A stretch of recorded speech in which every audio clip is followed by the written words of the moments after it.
As we enter a new era of NFL football, it means we must leave one in the rearview mirror.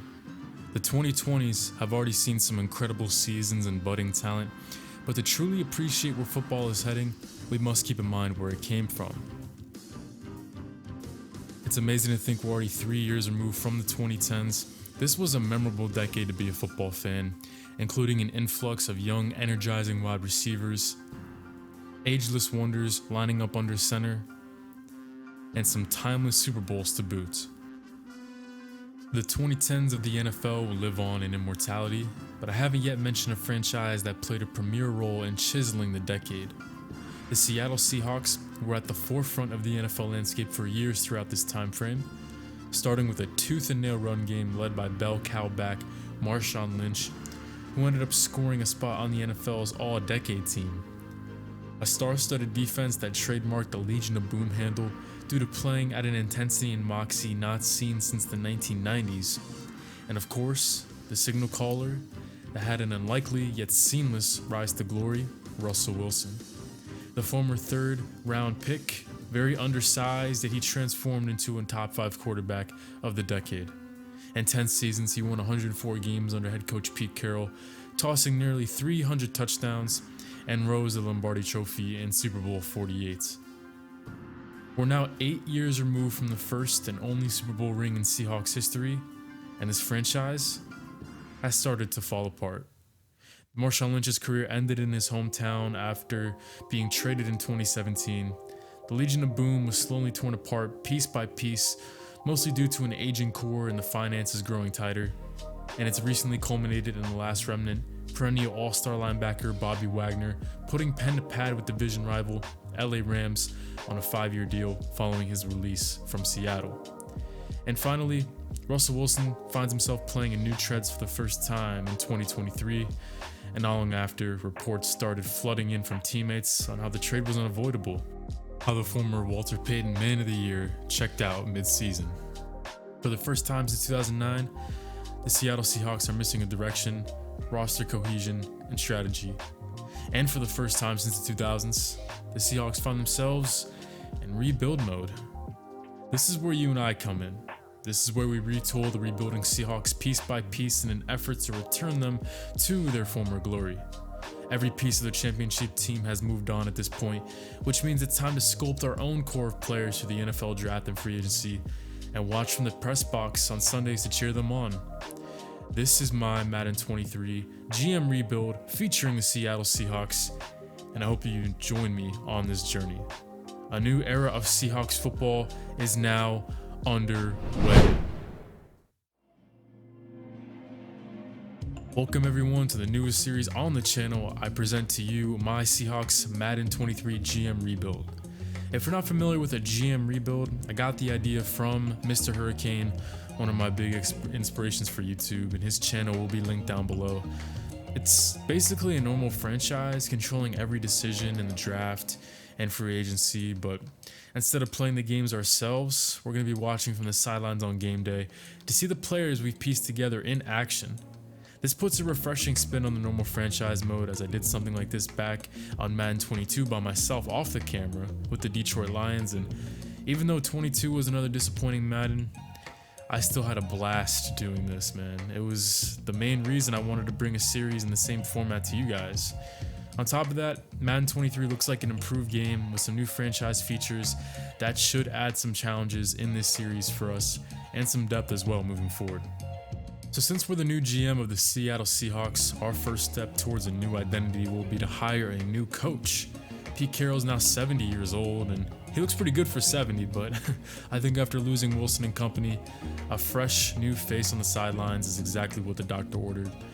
Jacques Diggs becomes the 9th head coach in Seahawks history as he crosses over to the gridiron after being one of the most memorable players on the hardwood on this channel. Jacques Diggs was a fan favorite back in my UT Martin series over on College Hoops 2K8. He was a 5'9" shooting guard who became our team captain, and his career culminated in a senior season that saw him average over 20 points a game, and we clinched a Sweet 16 appearance thanks to his guidance and the final season of that series. Diggs definitely has the fire and drive to be a very successful coach in this league. So episode 1 is going to be a bit slower paced than the rest of the series. I want to highlight the Seattle roster headed into 2023, and we'll also be keeping an eye on the preseason. We'll be simming the first 2 games and hopping into that third one today against the Cowboys to have a taste of the series format and see how some of these position battles are shaping up, including the one under center as we transition to the roster preview of season 1. The quarterback position is up for grabs right now between journeyman Gino Smith and newly acquired 25-year-old Drew Lock, who came over from Denver in the Wilson trade. If Lock can learn the playbook in time for season 1, he's definitely the favorite to start in our first season here in the Northwest. We've seen Gino Smith, we know what his ceiling is, plus we don't plan on being very competitive anyway in year 1 regardless, so why not give Lock the opportunity? He's only 25 and he's lacked one in the past, but I guarantee that the first order of the NFL draft next offseason will be finding the quarterback of the future. Chris Carson recently retired due to his lingering neck injury, but Seattle had the foresight to draft Kenneth Walker out of Michigan State in the second round, who combines a sub 4.4 40 with sneaky power here and there. Rashad Penny finally came on in a big way in the twilight of 2022. The Seattle faithful were definitely waiting for a breakout for years, and these two will need to exceed expectations for us to even have an average offense in season 1. They're going to need to help out Locke and or Geno Smith in a big way.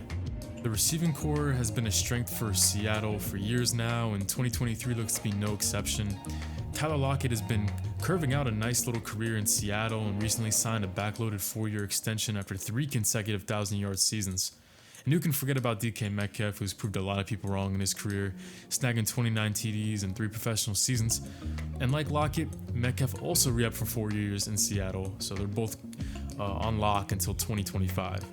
The depth needed reworked, but I'm excited to see D. Eskridge to play a full season after being taken 56th overall in 2021. He missed most of his rookie year due to a concussion, but I think he can develop into an interesting running back / receiver hybrid in the future. You can't complain about the Hawks not getting back maximum value in return for Russ. Noah Fant was also packaged in to sweeten up the deal and to give Drew Lock a familiar face with steady hands in the middle. Fant has had 2 consecutive seasons that look nearly identical, so perhaps a change in scenery is what he needs to take that next jump into the upper tier of tight ends. The offensive line was often to blame for the Seahawks' regression near the end of the 2010s. However, Seattle invested heavy in the big boys up front in the most recent NFL draft, with 2 rookie tackles bookending the line. Charles Cross was an absolute robbery at the 9th pick, with some experts calling him the best pass-blocking rookie of the 2022 class. And adjacent from him is 3rd-round rookie Abraham Lucas out of Washington State, who has upside but may struggle a bit after being thrown into the fire immediately. Gabe Jackson is the best lineman on the team at 78, he's now in his 30s. The defensive side of the ball is where things start to get a little bit more ugly. Head coach Jacques Diggs has announced that he'll be changing this defensive scheme to a 3-4 defense, so things will look a little different on this side of the ball. Formation-wise, we start with the front 7.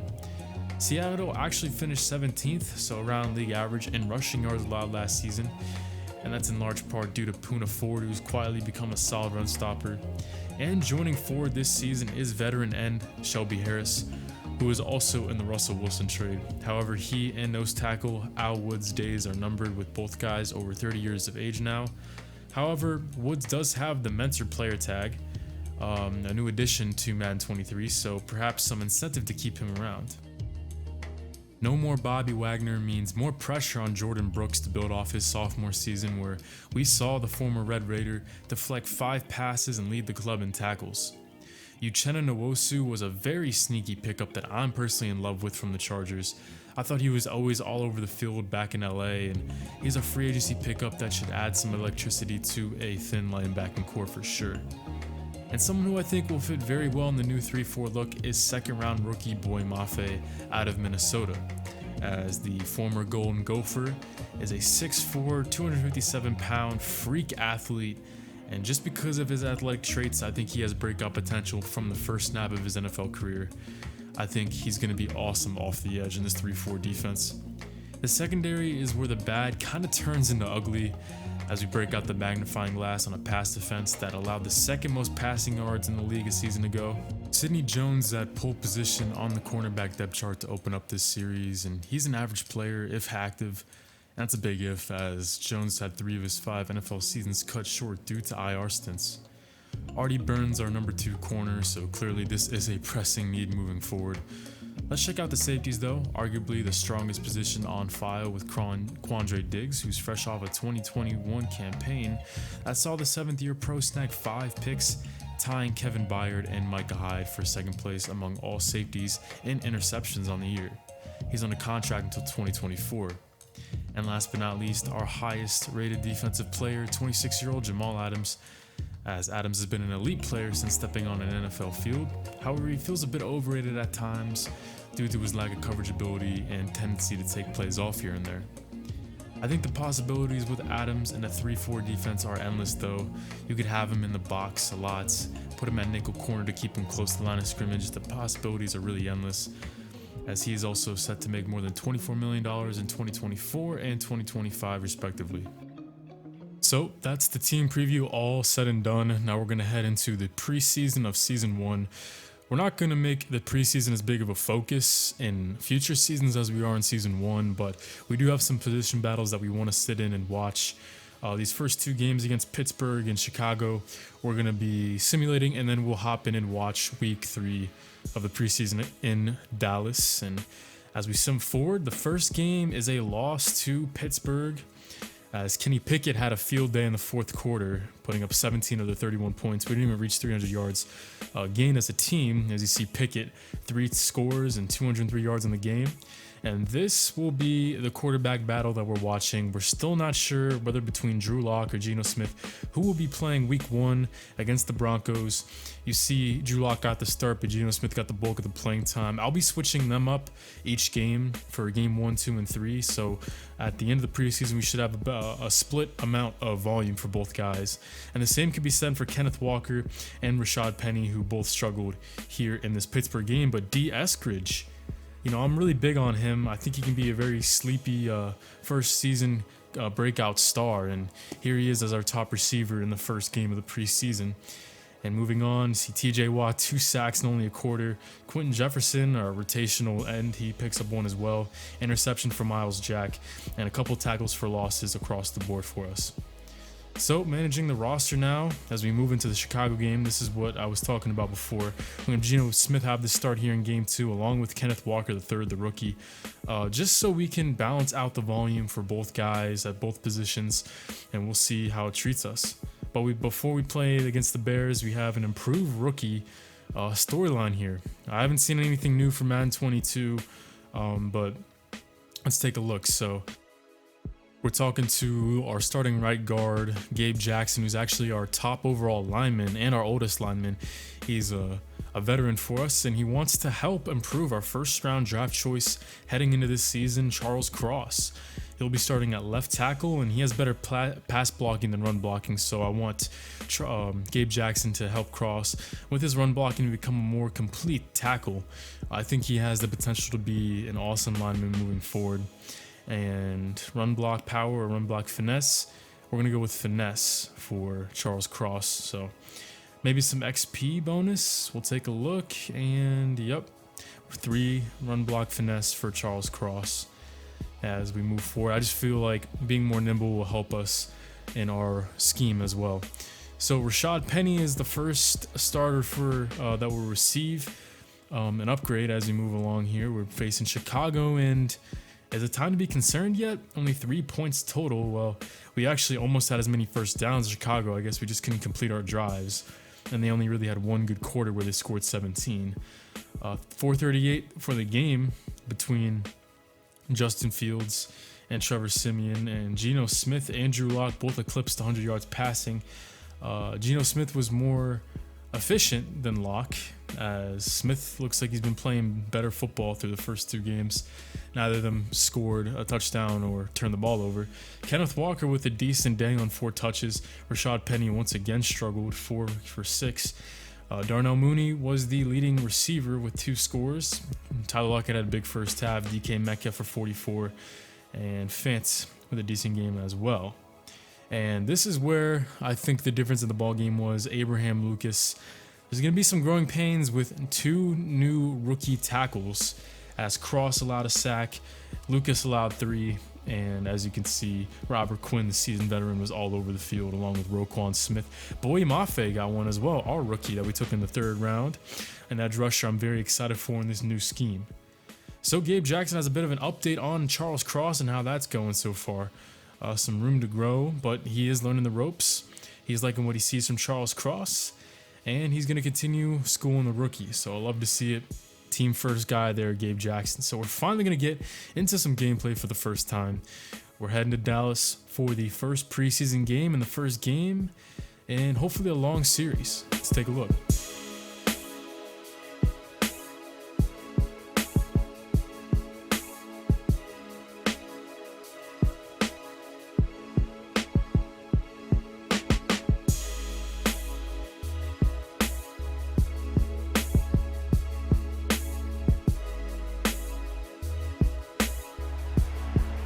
Now, I know I'm going to receive some questions on how to do the CPU versus CPU rebuild. Well, you just click in your stick whenever you hit the kickoff, hit slow speed. I'm going to hit normal so we can sim the kickoff. And then you hit slow and you're watching like a broadcast camera. And from then on out, it's just all about the guys that you put on the field. So here we go. Let's take a look at the first snaps of this Seattle Seahawks rebuild. Week 3 of the preseason is underway as Dak Prescott connects with CeeDee Lamb for 15 yards in the first play from scrimmage. So obviously this defense that was second to last in the NFL a season ago is being tested here in the preseason early and often as Dak Prescott back to throw again. This time looking outside the numbers, testing our defense deep. It's Zeke Elliott with the one-on-one grab, running the wheel route. Wow. Getting beat there on the jump ball was Artie Burns, who's not far removed from being cut by the Steelers a couple seasons ago. So obviously the cornerback position, probably our biggest need on the defensive side of the ball, and a team that has a lot of them. So Prescott pressured from the 30 as he fires the ball away. All right, for the first time, we're getting Prescott with some happy feet. 3rd and 6, 2 receivers to his left. Let's see if we can get off the field here from the 15. It'll be a screen pass to Zeke, who looks like he's going to lower the shoulder and get the first down, but the ball's on the ground. And it looks like the Seahawks have it. All right, a red zone turnover to end off our first defensive sequence. Let's see who punched it loose. It was Quandre Diggs, who had 5 picks last year. He's the one who recovered it. And Jamal Adams making his money there, lowering the shoulder and ripping that ball out from Zeke. So receiving the start today will be Drew Lock. Once again, we're going to split the time between Lock and Gino Smith. And so far, Gino Smith actually outperformed Drew Lock, but we'll get to that later on. As for the first time since 2011, someone not named Russell Wilson will be lining up under center as the first play from scrimmage is a 3-yard run to the left. Kenneth Walker, the rookie out of Michigan State, who's had some flashes this preseason. Lock on 2nd down. He is being pursued by Micah Parsons, and he will chuck it away in the direction of the Seattle bench. So 3rd and 7 as Lock, still without a touchdown pass in the preseason, has a nice pocket to throw outside the numbers as he gives Lockett a chance, but it's knocked away as it'll be a 3-and-out. Our first offensive sequence comes to an end. As retaking the ball will be Prescott and friends out of the pistol. It's Zeke Elliott who pushes his way forward again, falling forward for another first down, but this will be a hold that looks like it might kill the drive if Prescott can't convert on this 3rd and 11. We're going to definitely be skipping a lot more plays than we will be in the regular season as Prescott wants the home run pass. It's Jamal Adams at the very last second knocking the ball away. So we're not limiting Prescott by any means, not slowing him down, but at least we're holding our own so far as we jump ahead, taking over at the 23 now. Lock with a clean pocket, good protection as he finds Noah Fant for his first completion of the ball game as Fant, the new acquisition, keeps the legs moving and grabs 47 on Lock's first completion. So the first pass we see from Lock that is a completion goes to his boy who came over in the Russell Wilson trade. It's Lock to Fant, the 2 ex-Broncos linking up for a big game there. So for the first time today, we'll be operating in Cowboys territory. Now from the 26, it's a 3rd down for Drew Lock. Once again, he's got time. This one is knocked away in the direction of DK Metcalf. So Locke only starting out 1 for 5 as Jason Myers comes on for the field goal. This one from 44 yards, as Myers has been here for a couple years, ever since he replaced longtime kicker Steven Hauschka, as there's 3 on the board. The Seahawks out in front as they break the tie on the scoreboard. So we're going to hop into some simulating for the first time. We saw 2 drives apiece for each team, and obviously this is just as important as watching with our eyes, because some guys just sim better than others, and even whenever we get to the regular season, we'll be doing some simming within the games as well. So we actually forced Dallas to punt right in front of their own end zone, so we got good field position here as it's Will Dissly moving the chains. Now Tyler Lockett for a rush. Kenneth Walker, who's had a pretty good preseason so far, he's having a nice drive here. 3rd and 4, and it's the seasoned veteran Marquise Goodwin for a 17-yard score. There's Drew Lock's first passing touchdown of the preseason, and we have opened things up a little bit. It's now a 2-score game after the PAT was blocked by Dallas, and Prescott immediately wants to go deep again, but in double coverage.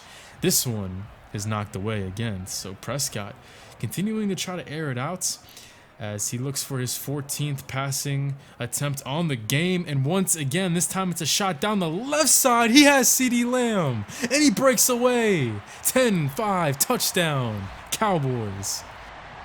Well, there's the home run hit that these Cowboys were looking for all first half long. Prescott links up with CeeDee Lamb, and how did he scurry away? And it's again, it's Artie Burns who gets just embarrassed on the one-on-one ball. I don't know what he's doing covering Lamb, and Jamal Adams trips on Artie Burns as well. So just not a good sequence there as we jump ahead a couple possessions later.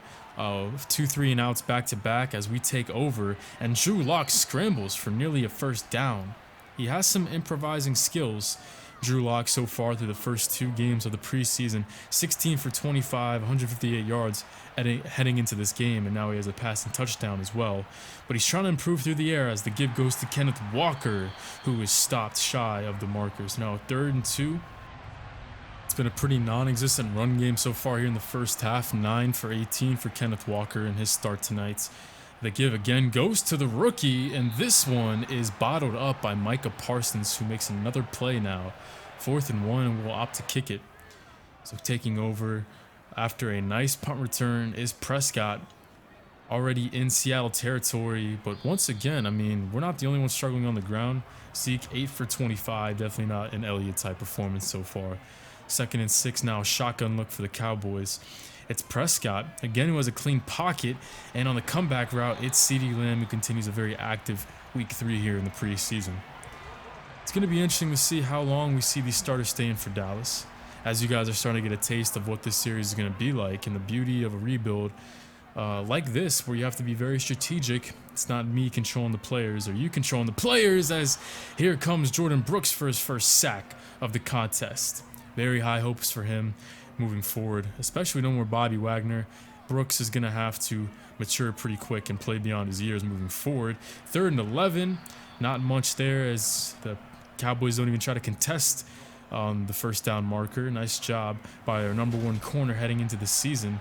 That's Sidney Jones bottling up Schultz, but Dallas does take the lead on a field goal. So we'll see Drew Lock in a 2-minute drill as this one's dumped down. Not much there for his receiver. 5 for 14 for Drew Lock. It's been a really rough first half. Outside of that completion to Noah Fant that went for over 40 yards, he's not looked the part so far. Does Lock have a big 3rd down conversion for us under his belt? He's pressured and goes down pretty quickly, as once again it's Abraham Lucas getting beat off the line. DeMarcus Lawrence for a sack, as Dallas will take over and score a field goal before the end of the first half of action. So now down by 4 as Gino Smith checks in, and the first give for Rashad Penny had 1 carry for 3 yards in the first half. There's another one for 4. Drew Lock finishes his day 5 for 15, 82 yards. Obviously, Gino Smith, not hard to beat that, as already there's a first down to DK Metcalf, who was only targeted once by Drew Lock in the first half. Jacques Diggs likes what he sees from Gino Smith, as down by 4, we'll see if Smith can complete a little comeback here. It's a sweep. Not really Rashad Penny's game there. DeMarcus Lawrence now making a play in the run game. So now 3rd and long for Smith. It's a shotgun look and he'll take the snap. Dallas sends the blitz, looking over the middle, and this one is knocked away in the direction of Tyler Lockett, but he gave his boy a chance. Okay, so some life finally from the passing game with Smith now in the game. He has had a pretty serviceable preseason so far. Smith actually enters week 3 after passing 40 times, completing 26 of those passes, 317 through the air, 2 touchdowns and a pick so far. As now we see him with a nice drive and simulation, getting us down within the red zone, and it's Rashad Penny for a touchdown. So Locke had a nice drive and simulation earlier, and now Gino Smith replicates it, as is now tied up 16 apiece. We'll see if the defense can hold this tie as we head into the fourth quarter in only a matter of seconds. Dalton Schultz for a first down, as Dallas finally puts in their backups, and so do we, as Ryan Neal, the backup safety, he records the interception, and we'll get the ball at the 25 on our side of the field with 6 minutes and some change left to play. Dallas up by a score, as the first give to Rashad Penny goes nowhere. So he also struggles as well, just like Kenneth Walker here in week 3. 2nd and 10. Smith, who's had a pretty good half of his own, finds D. Eskridge coming back to the ball. Nice catch there. Eskridge has been a very pleasant surprise here in the preseason. Had a great game in simulation against the Bears, and there's a nice catch right there coming back to the ball back shoulder. An inside give now. Rashad Penny grabs 2 to hopefully try to make this third down a little bit easier, but it's been 3rd and long for pretty much every drive for the Seahawks so far today.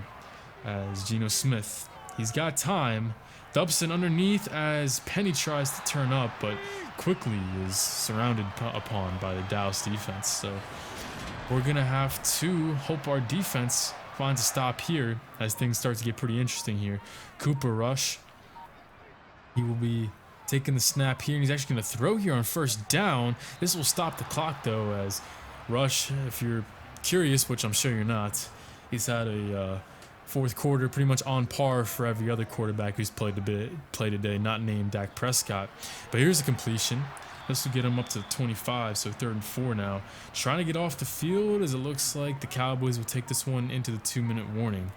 So things getting pretty interesting here at week 3 of the preseason. We're not even in the regular season yet, and we're already getting a good game here. We'll see if the defense can hold. So we've got a lot of backups in right now. We'll see if one of these guys trying to make the team wants to make a play here. Some laundry down on the field as Rush looks across his body near the boundary. Nice play there by number 8. That's Kobe Bryant, the rookie corner out of Cincinnati, making the play. And it's a holding anyway, so we're going to get the ball back. Starting from our own 32, all 3 timeouts left. Gino Smith maybe can secure his spot as the day 1 starter with a fourth quarter comeback here. We'll see what the seasoned veteran has up his sleeve. So 2nd and 7. This one, again, looking back shoulder, but it's off the mark. It's only incompletion number 4 for Smith today. Come on, boys. We have 2 tough preseason losses so far. Let's try to end it off on a high note, as that one is near the sticks. It will move the chains. Smith, nice throw there. Approaching 1:10 left to go in the game from the 43. This one is off the mark, targeting Eskridge. Looks like those two are becoming pretty popular connection right now here in the fourth quarter. As Smith again looks to throw. Tries to extend the play. At least he bought himself some time before he took a lick in there. 3rd and 10 as Jacques Diggs, already some competitive fire. He wants to win this game. Love to see it from the new head coach. So it'll be Smith again in the shotgun. DJ Dallas to his left. Smith finds a man. It's a first down for Seattle as the game continues on.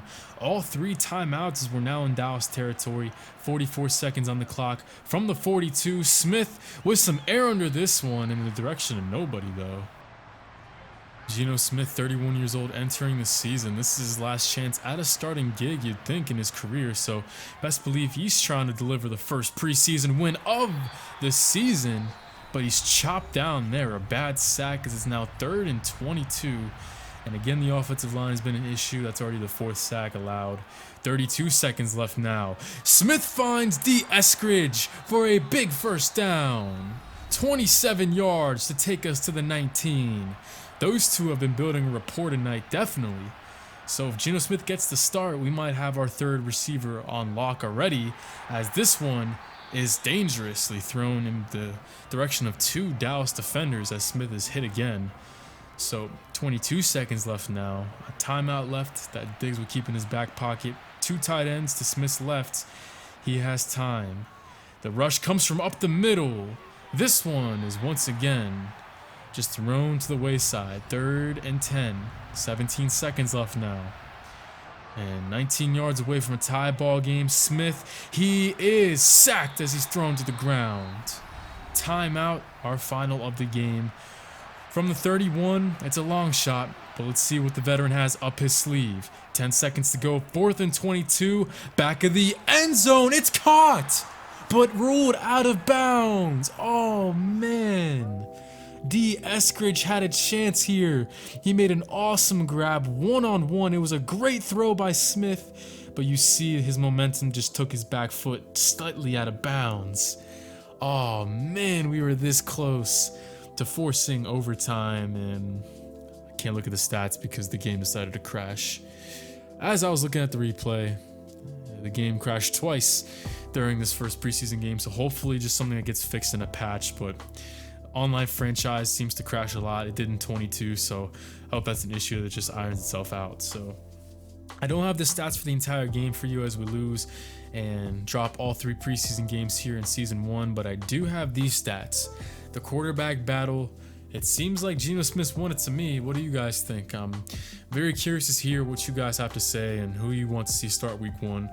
I thought Drew Lock was the heavy favorite heading into the preseason, but Gino Smith really earned his keep and almost had an awesome 4th quarter comeback there. So if we're going off of just upside, I think it's Drew Lock, but if we're going off of preseason performance, and who knows the playbook better, because Gino Smith did start a couple games here last year with Russell Wilson dealing with a finger injury. I think we got to go with Gino Smith. So as we head into week 4, the cut week, these are the moves I made. Added some guys to the practice squad, released a couple deeper rotation guys who just didn't make the team.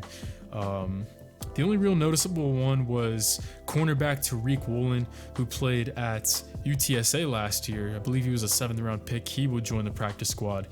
And we also had a lot of receivers who joined the practice squad as well, which means that 7th round pick Bo Melton out of Rutgers will make the team. So that's pretty interesting. I was a big fan of his game last year playing for the Scarlet Knights. So that'll be it. That's the preseason and intro of this series wrapping up. Hope you guys enjoyed, and I hope you guys are excited for what we have in store. We're doing a pretty awesome thing here on the channel for the first time, playing a football game, as week 1 will be the return of this man on primetime. Monday night, we'll be facing Russell Wilson. For the first time in his 10-year career, will not be sporting our jerseys. He heads to Denver, and we'll see. It'll be a pretty interesting revenge game as we try to hold our own against our former Signal callers. So next time you see me, we'll be hopping into week 1, and we also have a lot to go through as well before week 1. We got to check out the draft class, game plan against Wilson, and set our season goals. So a lot to cover. Hope you guys are excited. I know I am. Hope to see you guys then. Stay tuned. This is College Sports Revive signing out. Thanks for joining me today. Peace, everybody.